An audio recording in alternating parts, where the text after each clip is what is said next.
नमस्ते, मेरा नाम डेविड है और आप दी ललन टॉप देख रहे हैं। आयुर्वेद, होम्योपैथी और सिद्धा जैसी आयुष की वैकल्पिक चिकित्सा पद्धतियों से कोरोना के इलाज की अनुमति दी जा सकती है या नहीं, और अगर हाँ तो किस हद तक। सुप्रीम कोर्ट ने केंद्र सरकार से इस बारे में लिखित जवाब मांगा है और इस दौरान सुप्रीम कोर्ट ने टिप्पणी की कि हर किसी को कोविड का इलाज करने की इजाजत नहीं दी जा सकती।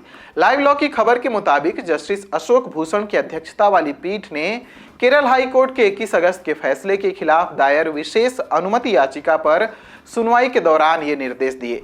याचिका में कहा गया है कि आयुष पद्धति के डॉक्टर कोविड के इलाज के रूप में गोलियां या किसी तरह का मिश्रण नहीं लिख सकते, केवल इम्यूनिटी बढ़ाने की दवाइयां दे सकते हैं। आयुष मंत्रालय ने 6 मार्च को एक अधिसूचना जारी की थी। कहा था कि कोरोना के इलाज में राज्य सरकार अन्य पद्धतियों के साथ साथ होम्योपैथी को भी शामिल करने के लिए कदम उठाए। केरल के एक वकील ने हाई कोर्ट में याचिका डालकर कहा कि आयुष मंत्रालय की इस अधिसूचना को लागू करने के लिए राज्य सरकार को निर्देश दिए जाएं। हाई कोर्ट ने कहा कि आयुष डॉक्टर दवा तो लिख सकते हैं, लेकिन कोरोना के इलाज में नहीं बल्कि इम्यूनिटी बूस्टर के रूप में। हाई कोर्ट में राज्य सरकार ने कहा था कि सरकार आयुष मंत्रालय की सलाह का पालन कर रही है। इम्यूनिटी बूस्टर के रूप में गोलियां मुफ्त दी जाती हैं। सरकार के चिकित्सा प्रोटोकॉल के अनुसार आयुष डॉक्टरों को किसी भी दवा के बारे में यह बताने के लिए नहीं कहा गया है कि यह कोविड-19 रोग के इलाज के लिए है। कोर्ट ने सुनवाई के दौरान कहा कि आयुष डॉक्टर 6 मार्च 2020 के सरकारी आदेश का उल्लंघन न करें। कोर्ट ने इस संबंध में आयुष चिकित्सा की निगरानी के लिए चिकित्सा विभाग और पुलिस विभाग को भी निर्देशित किया। आयुष के तहत आयुर्वेद, योग और प्राकृतिक चिकित्सा, यूनानी, सिद्धा और होम्योपैथी को शामिल किया गया है।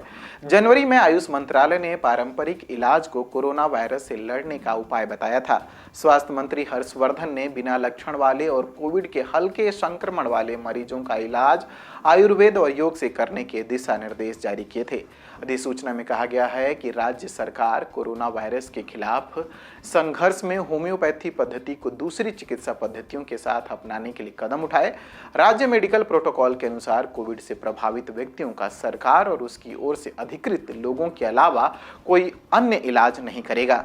होम्योपैथी की प्रैक्टिस कर रहे प्रैक्टिशनर्स के लिए कहा गया था कि कोविड महामारी से निपटने के मामले में पहला तरीका यह है कि लोगों को जागरूक किया जाए। इम्यूनिटी बढ़ाने के लिए आयुष मंत्रालय और विशेषज्ञों की ओर से नामित दवाएं दी जाएं। अगर इस वीडियो को आप यूट्यूब पर देख रहे हैं तो हमारे चैनल को सब्सक्राइब करिए, फेसबुक पर देख रहे हैं तो हमारे पेज को लाइक करिए और अब तक आपने हमारा ऐप डाउनलोड नहीं किया है तो डाउनलोड करिए।